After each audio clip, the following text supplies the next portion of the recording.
1984. Chapter 11. "We can come here once again," said Julia.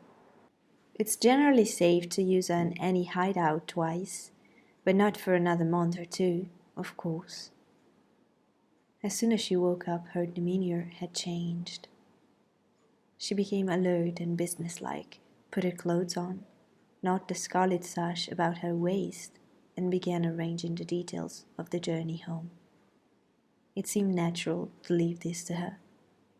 She obviously had a practical cunning which Winston lacked, and she seemed also to have an exhaustive knowledge of the countryside round London, stored away from innumerable community hikes.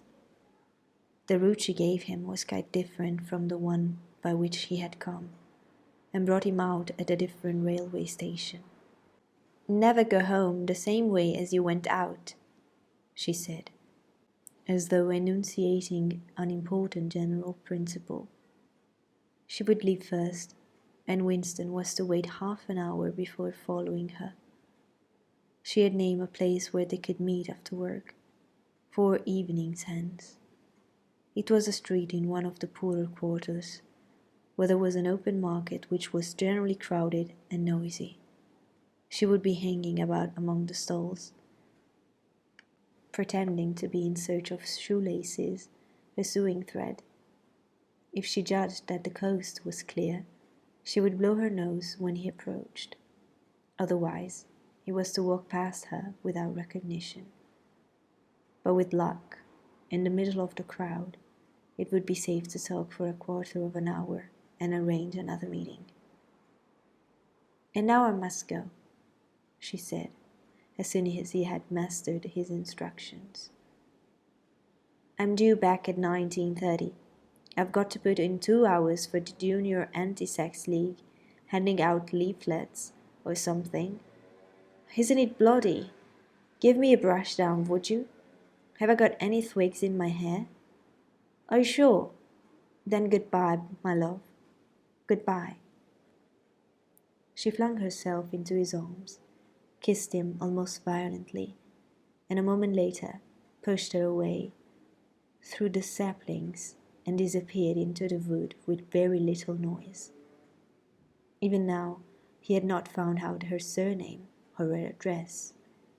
However, it made no difference, for it was inconceivable that they could ever meet indoors or exchange any kind of written communication. As it happened, they never went back to the clearing in the wood. During the month of May, there was only one further occasion on which they actually succeeded in making love. That was in another hiding place known to Julia, the belfry of a ruinous church in an almost deserted stretch of country where an atomic bomb had fallen 30 years earlier. It was a good hiding place when once you got there, but the getting there was very dangerous. For the rest, they could meet only in the streets, in a different place every evening, and never for more than half an hour at a time. In the street, it was usually possible to talk after a fashion.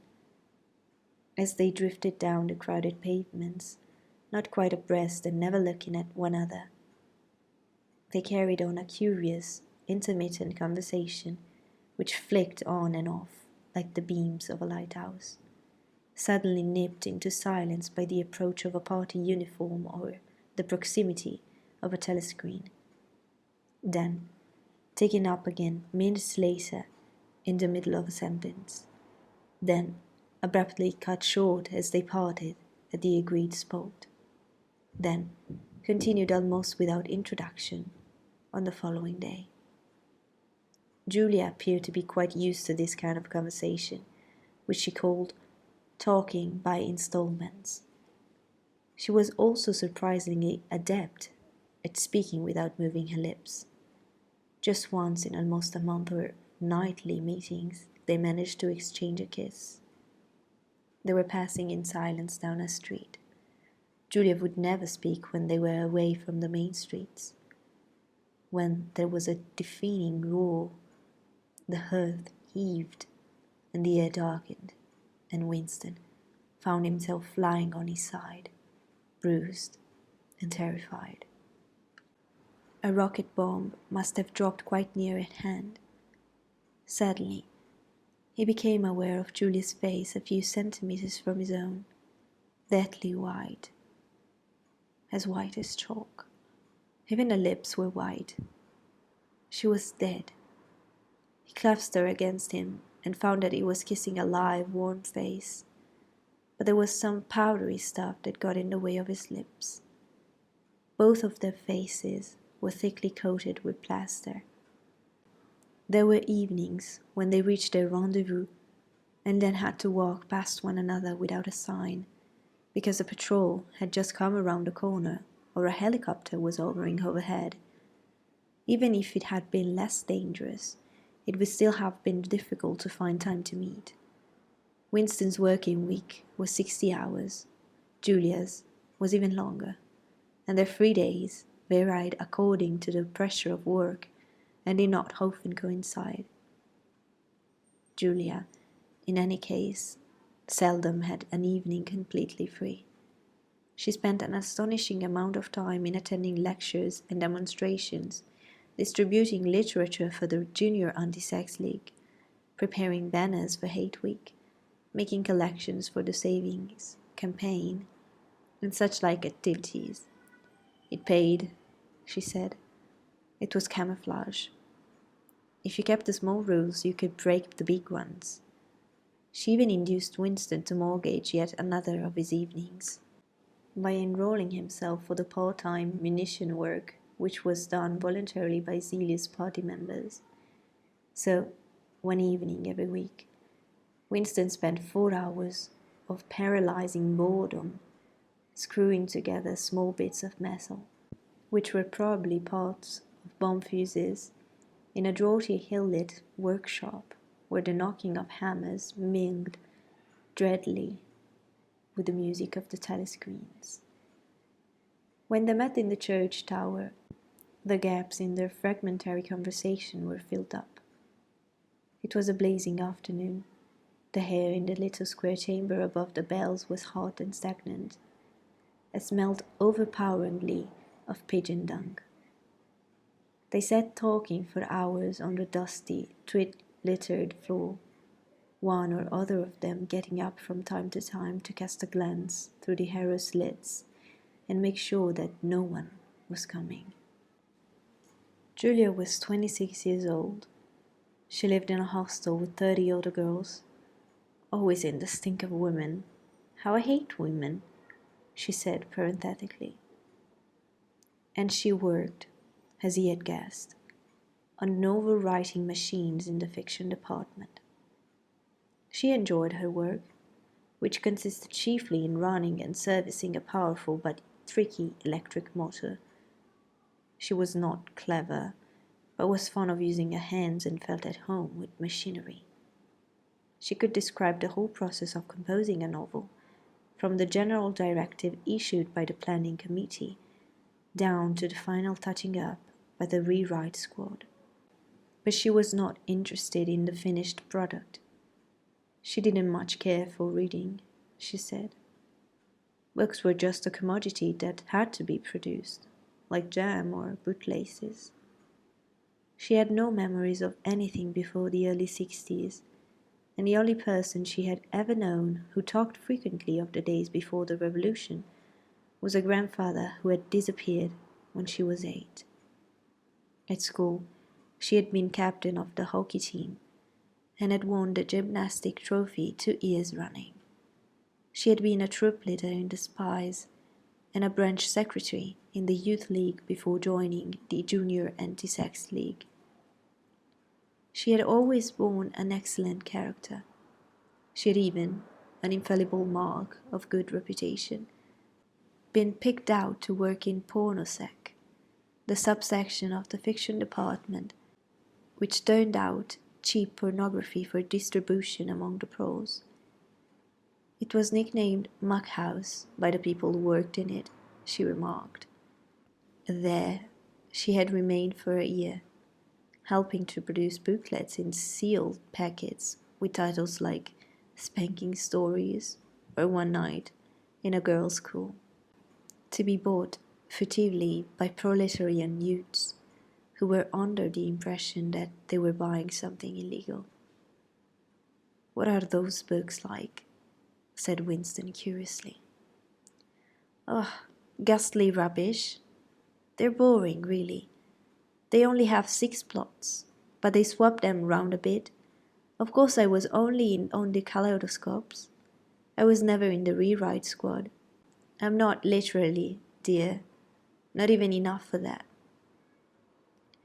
He learned with astonishment that all the workers in Pornosec, except the head of the department, were girls. The theory was that men, whose sex instincts were less controllable than those of women, were in a greater danger of being corrupted by the filth they handled. "They don't even like having married women there," she added.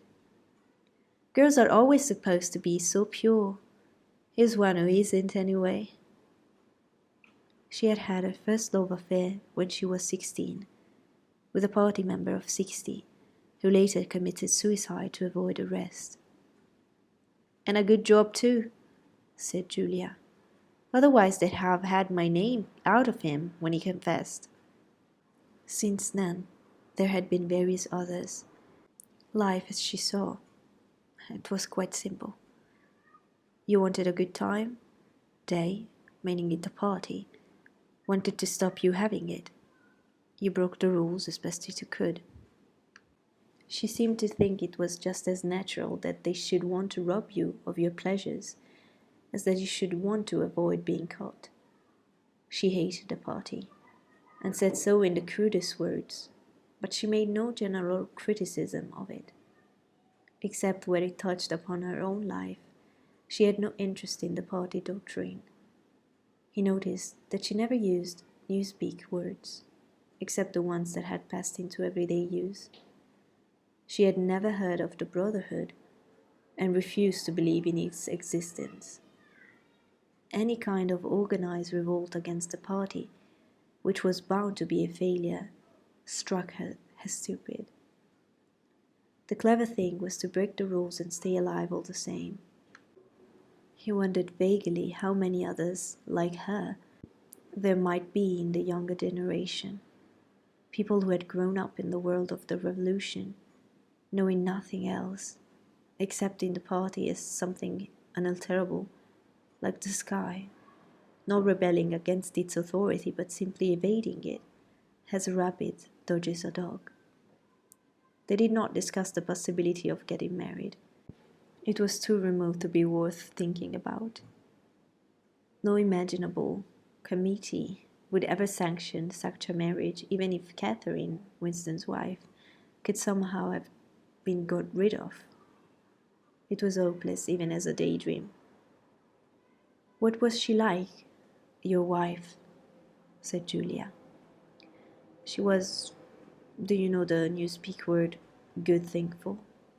Meaning naturally orthodox, incapable of thinking a bad thought." "No, I didn't know the word, but I know the kind of person. Right enough."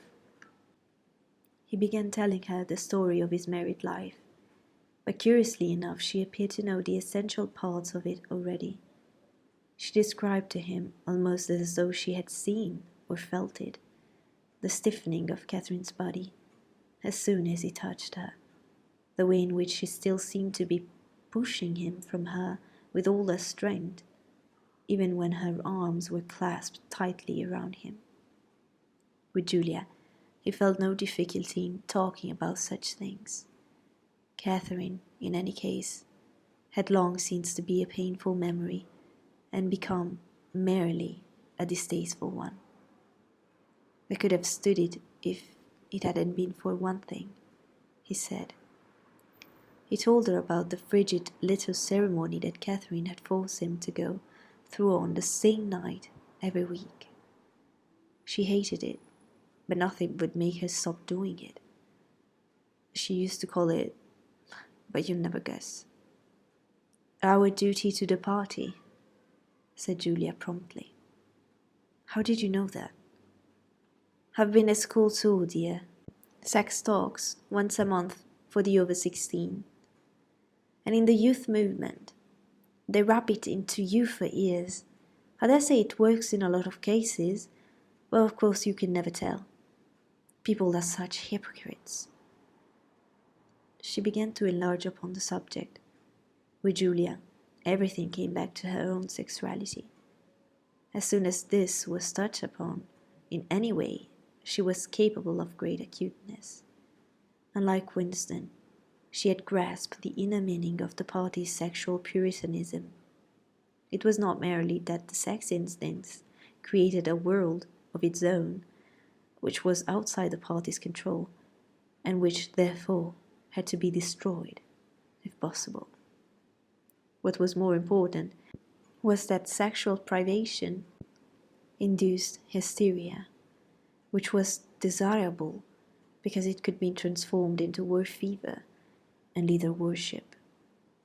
The way she put it was, when you make love, you're using up energy, and afterwards you feel happy and don't give a damn for anything. They can bear you to feel like that. They want you to be bursting with energy all the time.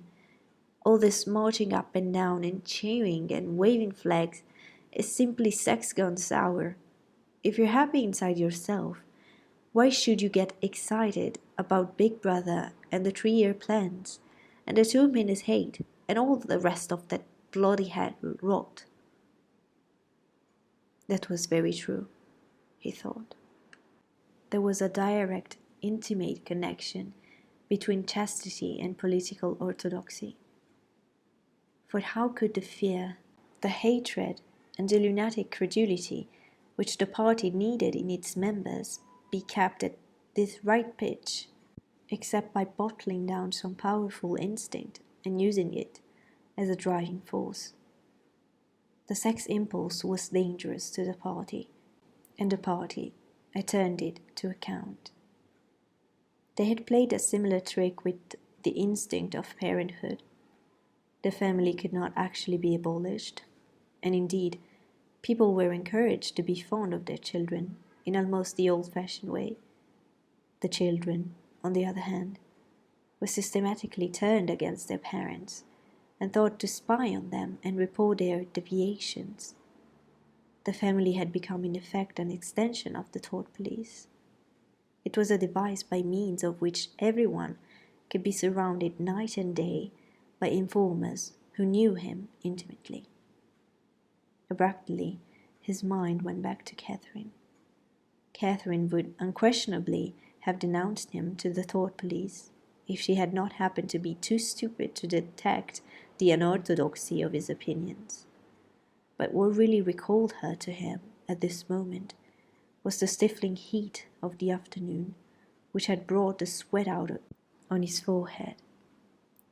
He began telling Julia of something that had happened, or rather, had failed to happen, on another sweltering summer afternoon, 11 years ago. It was 3 or 4 months after they were married. They had lost their way on a community hike somewhere in Kent. They had only lagged behind the others for a couple of minutes, but they took a wrong turning, and presently found themselves pulled up short by the edge of an old chalk quarry. It was a sheer drop of 10 or 20 meters, with boulders at the bottom. There was nobody of whom they could ask the way. As soon as she realized that they were lost, Catherine became very uneasy.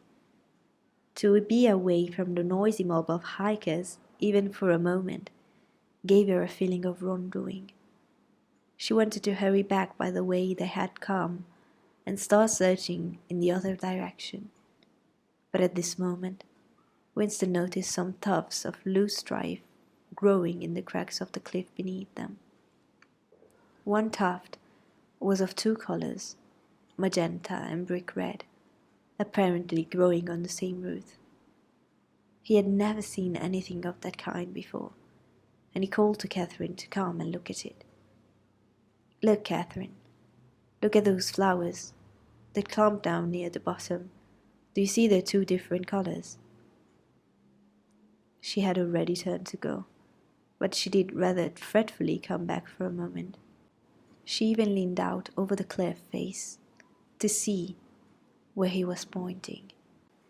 He was standing a little behind her, and he put his hand on her waist to steady her. At this moment, it suddenly occurred to him how completely alone they were. There was not a human creature anywhere, not a leaf stirring, not even a bird awake. In a place like this, the danger that there would be a hidden microphone was very small. And even if there was a microphone, it would only pick up sounds.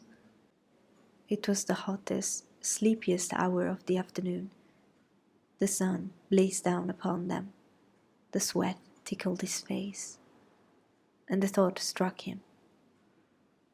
"Why didn't you give her a good shove?" said Julia. "I would have." "Yes, dear, you would have. I would have, if I'd been the same person then as I am now. Or perhaps I would. I'm not certain." "Are you sorry you didn't?" "Yes, on the whole, I'm sorry I didn't."